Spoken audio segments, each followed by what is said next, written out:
Kristi Noem just refused to answer straightforward questions about ICE oversight and detainee rights. Congress has the legal authority to hold her accountable, yet she keeps evading scrutiny. What does that mean for due process and for your constitutional protections? Thank you, Chairman. Madam Senator. Secretary, a press release came out from the Department of Homeland Security a couple days ago. It said that members of Congress in New Jersey that went to the Delaney Hall ICE detention facility could, quote, could have just scheduled a tour. I guess I'd just like to hear from you if you can confirm that you understand that members of Congress by law are allowed to show up unannounced to conduct oversight visits of ICE detention facilities. Yes, they can conduct oversight, but Senator, what I would ask is that they understand that that doesn't mean they could show up with a mob with the intention to break in and assault law enforcement officers. That's what happened at Delaney Hall last week. You're familiar is that those individuals and those members of Congress were surrounded by criminals, creating criminal and perpetuating criminal acts. You understand that but when they were you show up already and ask within for a tour, the we facility. facilitated every single tour that every member of Congress has wanted. We've always done that, and we have to, when we have a tour, also make sure that we've addressed security concerns and have enough staff and all of that, and we were accommodating that when those individuals showed up and they decided instead to break in. You know that they were already on the ICE premise, already facilitating into having the tour when there was the arrest of the mayor. They were not breaking into They had broken through the outer fence, and they were interior on federal property when the crimes occurred. They were invited in by ICE as the ICE was preparing to give them a tour. That doesn't give them an excuse to start punching law enforcement officers. But you understand that they were not storming the fence. Well, I don't understand. Are you making excuses for their behavior that day? I'm just trying to clarify what exactly Oversight is an important part of what Congress does and what you provide to our department, and we welcome it. We give tours when members of Congress ask for it. We just ask that they not be politicized, that they actually are there to provide the oversight that is needed to ensure that we're doing due diligence in our job. And if I were to show up at ICE detention facility unannounced, I would be let in. Yes, I would ask that you would be allowing us to secure the officers that we need to give you an appropriate tour, that we'd be able to cover the other bases and posts that they would have to leave to come and facilitate that. We may have to call other people in to help cover some of that because of the extra responsibilities, but we can do that. I've done this before. I just wanted to make sure I heard that from you. I wanted to just go back to something that was raised earlier about habeas corpus. Can you confirm to us that you understand that any suspension of habeas corpus requires an act of Congress? President Lincoln executed habeas corpus in the past with retroactive action by Congress. I believe that any president that was able to do that in the past, it should be afforded to our current day president. This president has never said he's going to do this. He's never communicated to me or his administration that they're going to consider suspending habeas corpus, but I do think the Constitution allows them the right to consider it.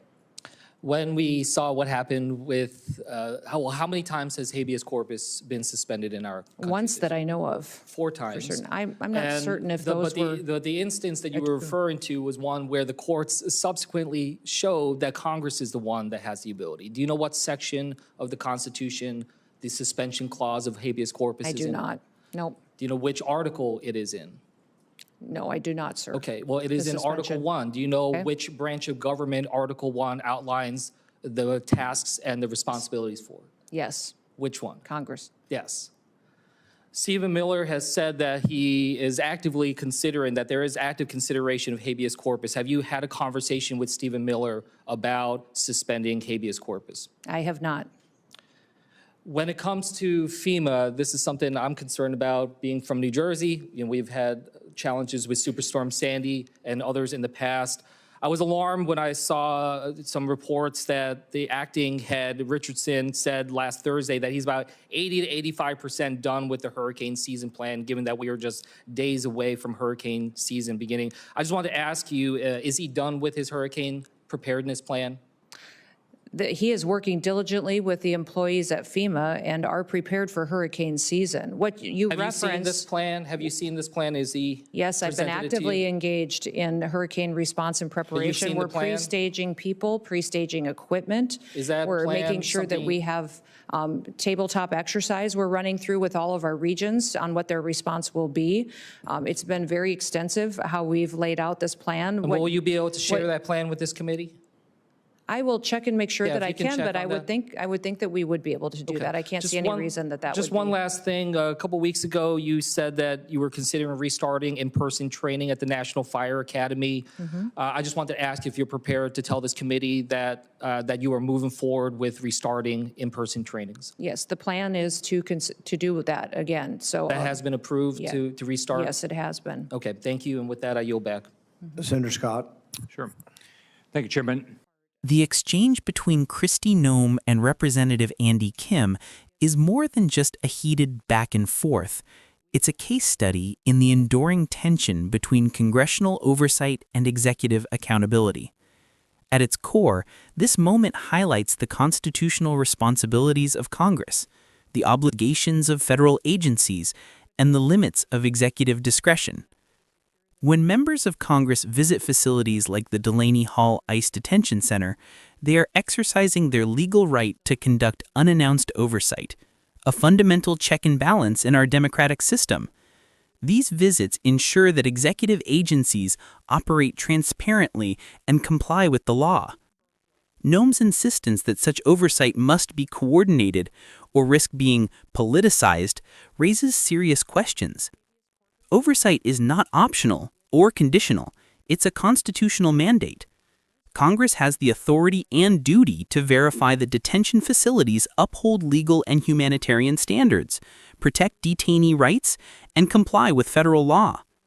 Her responses reflect either a misunderstanding of or an unwillingness to engage with the very structure that legitimizes her role as a public servant. The hearing also touches on the principle of due process and the suspension of habeas corpus. Representative Kim rightly pressed Noem on whether she understood that any suspension of habeas corpus requires congressional approval, as laid out in Article 1 of the Constitution. This is not a minor technicality. It is a cornerstone of American civil liberties. Noem's evasive answers reveal a troubling gap in understanding of fundamental constitutional law, with real-world implications for the rights of detainees and immigrants in U.S. custody.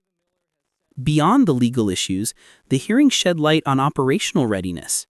Kim questioned Noem about FEMA's hurricane preparedness plans and the readiness of emergency response teams, a reminder that leadership extends beyond policy statements to actionable, verifiable plans that protect lives.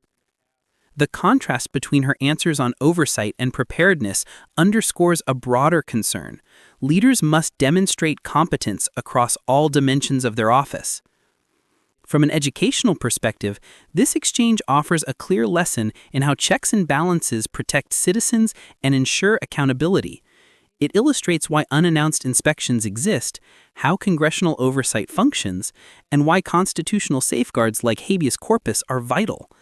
This isn't just politics. It's about the real-world implications for people detained in federal facilities and for the integrity of American governance itself. For anyone following U.S. government operations or the functioning of DHS, this hearing is a critical moment to understand how oversight, transparency, and constitutional rights intersect. Every citizen should recognize that these hearings are not symbolic. They are the mechanisms through which Congress ensures that the executive branch remains within its constitutional bounds. If you want more in-depth breakdowns of congressional hearings and what they mean for accountability and the rule of law, make sure to like, comment, and subscribe. Understanding these processes empowers you to stay informed and to hold leaders accountable.